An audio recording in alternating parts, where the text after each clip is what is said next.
नमस्कार साथियों, Ayush competition classes में आप सबका स्वागत है। हम सामान्य मानसिक योग्यता और सामान्य गणित के प्रश्न देख रहे हैं और ये जो हमारे प्रश्न हैं ये हमारी उत्तराखंड राज्य आधारित विभिन्न परीक्षाओं में अक्सर पूछे जाते हैं। तो आज का हमारा पहला क्वेश्चन है, यदि किसी वृत्त की त्रिज्या को 25% बढ़ा दिया जाए तो उसका क्षेत्रफल कितना बढ़ जाएगा।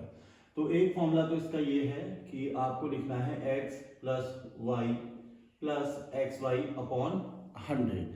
ठीक, तो यहाँ पर x का मतलब ये ध्यान रखिएगा कि यहाँ जब क्षेत्रफल पूछा जाएगा तो बड़े हुए क्षेत्रफल के लिए फॉर्मूला आप लगाएंगे x प्लस वाई अपॉन 100। अब इसे अगर हम सॉल्व करते हैं, x का मान भी यहाँ पर 25 होगा, y का मान भी 25 होगा, प्लस 25 इंटू 25 अपॉन 100। तो ये 25 plus 25 50, 25 into 25 625 upon 100, it means 6.25। तो आंसर हमारा आ गया 26.25। ठीक है, तो इसका आंसर क्या बना हमारा डी। अगर किसी वृत्त की त्रिज्या को 25% बढ़ा दिया जाए तो उसका क्षेत्रफल कितने प्रतिशत बढ़ेगा। तो यहाँ पर आपको क्षेत्रफल ध्यान रखना है। क्षेत्रफल, पृष्ठीय क्षेत्रफल या इस तरह से अगर कुछ भी पूछा जाता है तो हम इस तरह से इस क्वेश्चन को कर सकते हैं। दूसरा तरीका इस क्वेश्चन को करने का क्या है, हम यहाँ पर एक बेसिक चीज देते हैं। अगर हम इसी क्वेश्चन को, क्वेश्चन नंबर 1 को हम दोबारा करें तो उस तरीके से हमारे सारे क्वेश्चन यहाँ पर, ये जो भी हमने 12 क्वेश्चन लिखे हैं ये हो जाएंगे और 1 मिनट में हम ये क्वेश्चन कर सकते हैं। तो ध्यान रखिएगा कि दूसरा फॉर्मूला क्या है, हमें एक चीज लिखनी है 100 इंटू 100 इक्वल टू 10,000। तो अंतिम दो जीरो को हम इसमें क्या कर देते हैं, हटा देते हैं। अगर अब यहाँ पर हम क्या करेंगे कि किसी वृत्त की त्रिज्या को 25% बढ़ा दिया जाता है, तो माना क्षेत्रफल का हुआ है तो पहले 100 है। ठीक है, क्षेत्रफल का मतलब क्या होता है, लंबाई गुणा चौड़ाई, यानी दो चीजों का गुणनफल। तो वृत्त में भी हम इसे क्या करेंगे, दो बार गुणा करेंगे। तो पहले 100 था, 25% बढ़ गया, कितना हो गया 125 इंटू सेम यहाँ पर भी कितना हो जाएगा 125। 125 इंटू 125 जब मल्टीप्लाई करेंगे तो ये आता है 15625। ठीक, अब अंतिम दो से पहले हमने अंतिम दो हटाए थे, तो अंतिम दो से पहले हम यहाँ क्या करेंगे, पॉइंट लगा देंगे और ये 1 यहाँ पर है तो इस 1 को भी हम हटा देंगे। तो आंसर हमारा आ गया 56.25, 56/25, यानी डी ऑप्शन। दूसरा क्वेश्चन है, किसी आयत की लंबाई को 20% बढ़ा दिया जाए और चौड़ाई को 20% कम कर दिया जाए। तो अगर इस क्वेश्चन को करना है तो इसे भी हम ऐसे ही करेंगे, 100 इंटू 100 इक्वल टू 10,000। ठीक है, ऐसे लिख देंगे और अंतिम दो से पहले हमें ध्यान रखना है कि पॉइंट लगाना होता है। अब यहाँ पर क्या कहा है, लंबाई 20% बढ़ा दी, तो माना पहले लंबाई 100 थी, बढ़ गई, कितनी हो गई 120। चौड़ाई 20 घटा दी, 100 थी, कितनी हो गई अब 80। ठीक है, तो डबल जीरो का ये डबल जीरो यहाँ पर आ जाएगा और 12×8 96, 96। तो अंतिम दो से पहले मैंने क्या कहा था, हमें जीरो लगाना है, वो पॉइंट लगाना है। ठीक है, तो ये 100 था, 96, यानी कितने की कमी आ रही है यहाँ पर 4% की, यानी जो नया आयत है उसका क्षेत्रफल, आंसर हमारा आ गया 4% घट जाएगा। तीसरा क्वेश्चन है, एक वृत्त की त्रिज्या को 100% बढ़ा दिया गया है तो उसका क्षेत्रफल। ठीक है, हर क्वेश्चन में ध्यान रखना है जब क्षेत्रफल कहा गया हो तो हम क्या करेंगे। तो एक वृत्त की त्रिज्या 200% बढ़ा दी गई है तो उसका क्षेत्रफल कितने प्रतिशत बढ़ जाएगा। तो यहां भी हम सेम यही करेंगे, 100 इंटू 100 इक्वल टू 10,000। अंत के दो जीरो आपको इग्नोर करने हैं, हटा देने हैं। अब 100 था, 200 बढ़ा दिया, इसका मतलब कितना हो गया 300। ऐसे ही यहां पर भी कितना हो गया 300 इंटू 300। ठीक है, ये हमारा कितना आया। ठीक है, अब अंतिम दो जीरो आपको हटा देनी है। यहां पर वैल्यू है 100, नई वैल्यू है 900, यानी कितना बढ़ गया हमारे यहाँ पर क्षेत्रफल 800%। ठीक है, तो तीसरे क्वेश्चन का आंसर हमारा बना 800%। चौथा क्वेश्चन, ये भी उत्तराखंड पीसीएस प्री 2012 में आया है, क्षेत्रफल पूछा गया है, यदि किसी वृत्त की त्रिज्या 100% बढ़ा दी जाए तो क्या करना था, 100 इंटू 100 इक्वल टू 10,000 और आखिर के दो जीरो आपको हटा देनी है।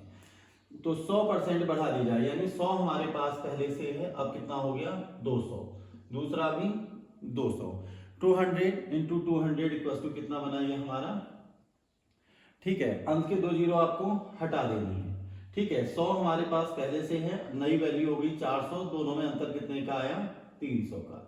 तो इसका सही आंसर क्या बनेगा, सी ऑप्शन बनेगा 300%। चौथा है किसी वृत्त की परिधि को, ठीक है, बढ़ा दिया जाए 50%। तो यहाँ पर भी क्या पूछा है, क्षेत्रफल। परिधि पूछे, व्यास कहे, कुछ भी कहे, सेम हमें फॉर्मूला रखना है, ठीक। तो 100 इंटू 100 इक्वल टू, ठीक है, वैल्यू ध्यान रखिएगा, 50 बढ़ा दी है, इसका मतलब कितना हो गया 150 गुणा 150 कितना हो गया 225 डबल जीरो। अंत के 2 जीरो हमें छोड़ देने हैं। तो पहली वैल्यू थी 100, अब हो गई 225, कितने की बढ़ोतरी हुई है 125 की। तो इसका सही आंसर आ जाएगा सी, ठीक है। अगर किसी वृत्त की परिधि 50% बढ़ा दी जाए तो उसका क्षेत्रफल 125% बढ़ जाएगा। चौथा क्वेश्चन है, यदि किसी वर्ग की प्रत्येक भुजा को दुगना कर दिया जाए तो क्षेत्रफल में कितनी वृद्धि होगी। तो यहाँ पर भी है दुगना कर दिया जाए, ठीक है। तो 100 वाला हमें लेना ही दुगना, यानी 100 से कितना हो गया अब हमारी वैल्यू 200, दूसरी वैल्यू भी कितनी हो गई 200, दोनों को गुणा करेंगे तो कितना आया, अंत के 2 जीरो हटाएंगे तो बचा 400। तो पहले हमारे पास 100 था, अब हमारे पास नई वैल्यू हो गई 400, 400 में से आप 100 घटाएंगे तो आंसर हमारा आ जाएगा ये 300%, ठीक है। तो अगर किसी वर्ग की प्रत्येक भुजा को दुगना कर दिया जाए, दुगना कर दिया जाए का मतलब 200%, यानी 100% बढ़ा दिया जाए, नहीं 200% हो गई, तो क्षेत्रफल में कितनी प्रतिशत वृद्धि होगी।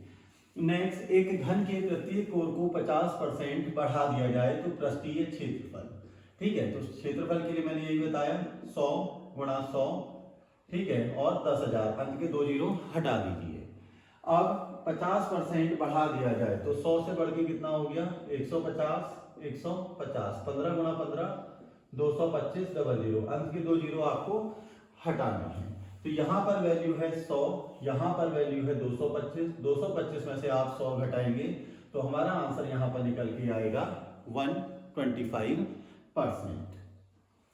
आठवां प्रश्न है, अगर किसी वृत्त का व्यास 25% बढ़ा दें तो उसका क्षेत्रफल कितने % बढ़ जाएगा, ठीक। तो ये 100 वाला लेना ही है, 125 हो गया 125 इंटू 125, ठीक है। ये कितना होता है 15625, अंत के 2 से पहले आपको क्या करना है, पॉइंट लगा देना है।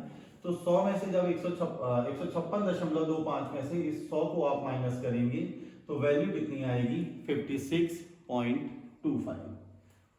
क्वेश्चन नंबर 9, एक माली अपने आयताकार बगीचे में लंबाई में 40% की वृद्धि कर रहा है और चौड़ाई में 20% की कमी, ठीक। तो 100 इंटू 100 इक्वल टू 10,000, ठीक है, पॉइंट लगा दीजिए। लंबाई में 40% की वृद्धि हुई 140, चौड़ाई में 20% की कमी हुई, तो 100 में से जब -20 करेंगे तो 80, ठीक हो गया। ये हमारा कितना हो गया अब यहाँ पर 14 गुणा 8 112, और डबल जीरो हटा देने हैं, आंसर कितना आया 12%, ठीक है। तो कितना बनेगा 12% बढ़ जाता है, ठीक है, 12% बढ़ जाता है। क्वेश्चन नंबर 10 है, एक वृत्त की त्रिज्या में इस प्रकार वृद्धि होती है कि परिधि में भी 10% की वृद्धि हो जाए तो वृत्त का क्षेत्रफल कितना बढ़ जाएगा, ठीक। तो 100 इंटू 100 इक्वल टू, ठीक है, अंत के 2 जीरो या तो पॉइंट लगा दीजिए या छोड़ दीजिए। 10% की वृद्धि होगी तो कितना हो गया 110, ये भी 110 बराबर 121 डबल जीरो हटा दीजिए। 121 में से आप 100 माइनस करेंगे तो यहाँ पर हमारा आंसर आएगा 21%, ठीक है। उस वृत्त के नए वृत्त के क्षेत्रफल में 21% की वृद्धि हो जाएगी यदि एक आयत की लंबाई और चौड़ाई प्रत्येक को 20% घटा दिया जाए, ठीक। तो 100 गुणा 100 बराबर 10,000 होता है, अंतिम 2 जीरो हटा दीजिए, दोनों को 20% घटा दें, ठीक है। तो 100 से कितना हो गया ये 80, ये भी 80, 8 8 जा 64, डबल जीरो आपको हटा देना है, यानी पहले क्षेत्रफल 100 था, अब 64 हो गया, कितने % की कमी आई यहाँ पर 36% की कमी। ये उत्तराखंड नायब तहसीलदार में आया हुआ क्वेश्चन है, तो इसका सही आंसर होगा 36%। अंतिम क्वेश्चन, यदि जलकर में 10% की वृद्धि की जाए और उपभोग में 10% की कमी की जाए, तो फिर सेम वही लिखना है, 100 इंटू 100 इक्वल टू 10,000। एक को बढ़ा दिया तो कितना हो गया 110, दूसरा हमने घटा दिया तो कितना हो गया 90, तो 11 इंटू 9 का मतलब हो गया 99। इन दो जीरो के लास्ट की कोई मतलब नहीं होता, तो 100 में से 99 गया, 1% की कमी। तो इसका आंसर क्या आया 1%। और इस क्वेश्चन नंबर 12 को ध्यान रखें कि इस तरह के प्रश्न में हमेशा माइनस यानी नुकसान होगा। ठीक है, इसका एक फॉर्मूला और है, अगर इस तरह से ही क्वेश्चन दिया है कि जलकर में 10% की वृद्धि हो जाए और उपभोग हम 10% कम कर दें, तो एक फॉर्मूला हम और लगा सकते हैं, वो फॉर्मूला होता है हमारा x² / 100। ठीक है, x का मतलब सेम वैल्यू होनी चाहिए, या तो 10 लिखा होगा या 20 लिखा होगा या 30 लिखा होगा। तो 10 का स्क्वायर कितना होता है, 10 का स्क्वायर होता है 100, नीचे भी 100, तो 100/100 का मतलब 1%। और मैंने बताया कि इस तरह के प्रश्न में हमेशा क्या होगा, कमी होगी, नुकसान होगा। तो इस तरीके से भी हमारा ये जो आंसर आ रहा है 1% की कमी। ठीक, तो ये आज हमने इस क्लास के माध्यम से कुछ प्रश्न देखे जो हमारे उत्तराखंड लोक सेवा आयोग की विभिन्न परीक्षाओं में पूछे जाते हैं। इसी के साथ हमारा आज का ये टॉपिक समाप्त होता है। धन्यवाद।